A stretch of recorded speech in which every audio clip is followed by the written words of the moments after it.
crédit. C'est donc un des leviers les plus importants en termes de relations bancaires. Et donc, ça nous intéressait de vous recevoir, Aimé. Vous êtes directeur du marché banque chez DocaPost. Alors, vous allez nous expliquer un petit peu plus en détail ce que vous faites. Mais DocaPost, pour résumer, c'est une filiale du groupe La Poste et dont le rôle est de s'occuper de la confiance et du traitement des données sensibles. Voilà. S'agissant du marché bancaire, vous allez essentiellement travailler sur de l'externalisation de crédit. Et c'est de ça qu'on va parler pendant le quart d'heure qui suit. Alors, Aimé, bonjour. Merci beaucoup d'être là. Vous allez nous préciser un peu ce que vous faites et ce que fait DocaPost dans ce domaine-là. Et il y a une première question quand même que je vais vous poser tout de suite, c'est que quand on a préparé ce débat, vous m'avez dit finalement l'externalisation de crédit, bien qu'on va parler de l'open banking, on va parler de data, on va parler de technologie, ce n'est pas uniquement une problématique technologique. Donc, qu'est-ce que vous entendez par là ? Oui, en fait, merci de m'accueillir. Je suis très heureux de participer à cette journée. En fait, ce qu'on entend par crédit chez DocaPost, c'est une externalisation complète. Alors évidemment, omnicanalité, ça parle, bien entendu. Et ce qu'on essaie de faire, c'est de retranscrire dans le digital l'expérience vécue par une relation fluide humaine en agence, en allant évidemment beaucoup plus vite. Et comme on sait que l'activité crédit, c'est une activité qui est fortement réglementée, on a fabriqué chez DocaPost historiquement des accélérateurs. Voilà, des accélérateurs de processus qui permettent en fait de faire des fast tracks à chaque fois qu'on intervient sur des points de douleur ou des points d'attente. Et donc, ces fast tracks, on essaie de s'en servir parce que ce sont des outils que DocaPost a développé, pas obligatoirement que pour l'activité bancaire, pour l'industrie, pour le commerce, pour les télécoms, pour les telcos. Et on essaie évidemment de s'en servir dans nos parcours digitaux qu'on développe. Et notre idée, nous, du crédit, c'est d'avoir créé une practice qui se rapproche d'une usine à crédit. L'idée est très simple, c'est une fintech qui est habituellement dans le paiement et qui demande son agrément pour obtenir un agrément de crédit, qu'il obtient, on pourra faire le scale-up avec eux. C'est-à-dire on est en capacité d'offrir des parcours digitaux, de l'humain, bien entendu, de la techno, et de variabiliser tout un tas de coûts d'intervention tout au long du crédit dans la gestion du crédit sain. Et l'idée en fait de l'usine à crédit, c'est que DocaPost apporte justement sa techno, mais son niveau humain aussi, pour aider les banques à variabiliser un sujet qui était quand même assez délicat avant la montée des taux, qui va le devenir un peu moins, bien sûr, dans peu de temps avec la montée des taux. Voilà. Alors effectivement, c'est un sujet délicat et puis c'est un sujet où les parcours utilisateurs sont quand même très complexes, à la fois pour la demande du crédit, mais aussi plus tard aussi quand il s'agit de le renégocier, quand il s'agit de le rembourser de manière anticipée. Donc votre rôle, si je comprends bien, au-delà de ces briques technologiques, de ce travail sur la donnée, c'est vraiment de réfléchir, si je comprends bien, avec les entreprises sur la meilleure manière d'accompagner finalement les clients sur ce point. Exactement. En fait, on essaie d'avoir un comportement qui se rapproche des grandes industries commerciales matures. C'est-à-dire, on regarde les parcours aux États-Unis, dans la banque, en Angleterre, dans la banque, donc des endroits où évidemment l'externalisation a été bien plus profonde qu'en France. Et on essaie de se dire, qu'est-ce qu'on pourrait aller prendre là que le réglementaire français, évidemment, nous accorderait. Et c'est dans ce sens-là où on est un peu novateur. Et on essaie aussi d'avoir un discours plus fluide pour quelqu'un qui entrerait dans un parcours. C'est-à-dire que le ton, par exemple, le vocabulaire qu'on emploie, le ton qu'on a avec un user doit être plus fluide et plus simple. On essaie de s'exonérer de tous les mots techniques de gestion, de réglementaire ou de bancaire ou de finance. On essaie de s'exonérer de tous ces mots-là pour que on se met au niveau de la personne qui veut faire son onboarding dans un crédit. C'est un peu un rebond ce que disait tout à l'heure Thomas Courtois, avec le type de discours qu'on doit engager lors d'une relation. C'est vrai que lorsqu'on rentre dans une banque, on a un discours qui est un peu particulier, qui est, si on n'a pas un dictionnaire ou si on n'a pas fait 4 ans de finance, on peut être perdu. Notre idée à nous, c'est justement de répondre au gros stream du crédit, particulièrement pour aider les fintechs qui vont aller là-dedans, qui ont un public qui ne connaît pas exactement cet univers-là. Donc il y a une question de ton, il y a une question d'accélérateur, et c'est vrai qu'on a développé chez nous des briques qui sont connues à la Poste, donc l'identité numérique de la Poste, le DigiPost, le coffre-fort citoyen. Voilà, ce coffre-fort numérique. Oui. Donc tous ces outils-là sont mis évidemment en avant pour que nos parcours soient un peu plus fluides. Et ensuite, on a un pôle UX qui travaille sur ces parcours-là et qui va en immersion. Et donc, on fait des immersions auprès des utilisateurs finaux, mais de la relation qu'on a, nous, là, maintenant, et qu'on pourrait transcrire en digital. Voilà. Alors, entre nous, on serait déjà dans le Web3 métaverse, mais il se trouve que dans le crédit, on est loin de là.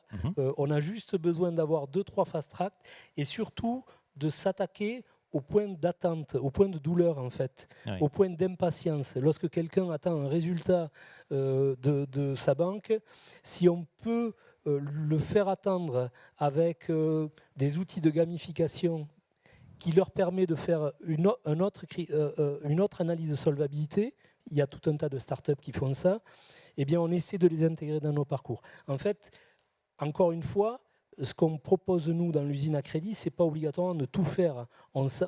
Évidemment, on a tout un tas d'acteurs sur lesquels on s'appuie pour aller dans cette démarche-là. Il est clair que sur le scoring, c'est pas nous qui faisons le score, et le score est trop près de la finance. La banque sait très bien le faire, mais on peut proposer des startups qui font ça. Pareil pour l'open banking. Alors évidemment, j'ai croisé deux sociétés avec qui nous travaillons, donc avec Tink et Budget Insight. On devrait un peu quand même d'argent, parce que là, je viens de vous citer, on s'arrangera après en sortant. C'est normal. On est banquier ou on n'est pas, enfin. Donc en fait, on se rapproche de start-up et de fintech qui savent mieux faire les choses et on les intègre dans un parcours et dans la relation digitale qu'on souhaite mettre en avant pour nos clients.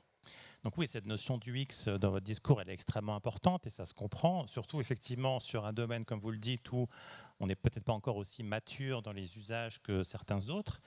Néanmoins, derrière, il y a cette fameuse donnée, cette fameuse omnicanalité que vous évoquiez, cette fameuse identité numérique qui est un peu le pilier de tout ça. Et donc là, vous avez la chance de vous reposer effectivement sur les offres du groupe La Poste, sur DigiPost. Et puis, comme vous le voyez ici s'afficher à l'écran, vous avez quand même un pôle data et IA qui est extrêmement important. Alors, peut-être un petit mot là-dessus, sur l'IA notamment. En quoi l'IA va aider finalement ces aspects d'externalisation? Alors là, on a fait un focus banque, mais je vais essayer d'élargir la focale. DocaPost se veut être le tiers de confiance numérique, un des acteurs de tiers de confiance numérique majeurs en France et demain en Europe. Faut savoir qu'on fait beaucoup de croissance externe chez nous, que nous allons faire vraisemblablement... il est prévu qu'on fasse 2,5 fois notre chiffre d'affaires en 2030. Donc vous voyez, on est très très actif dans la croissance externe et dans le rachat d'entreprises.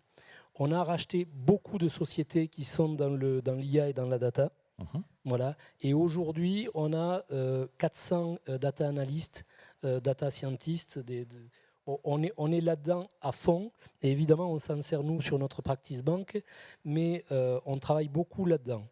Et évidemment, lorsqu'ils intègrent DocaPost, ils intègrent avec chacun leur practice et un certain nombre d'expériences qui ont été développées et qui ont été posées dans des banques majeures de la place sont maintenant des gens de DocaPost et fournissent des outils de fraude, de détection de fraude, Mais sur l'instant de paiement, par exemple, donc c'est des fraudes qu'on détecte en centièmes de seconde ou à la milliseconde, avec des appels évidemment par API, avec une organisation cloud qui est assez majeure, parce que forcément, on ne peut pas faire de data et de détection de fraude aussi vite si on n'a pas une organisation, une infrastructure, une infra informatique qui permet de le faire. Donc en effet, la data et l'IA est au cœur de notre sujet maintenant, mais dans les années qui viennent, on va encore largement investir sur ces sujets-là.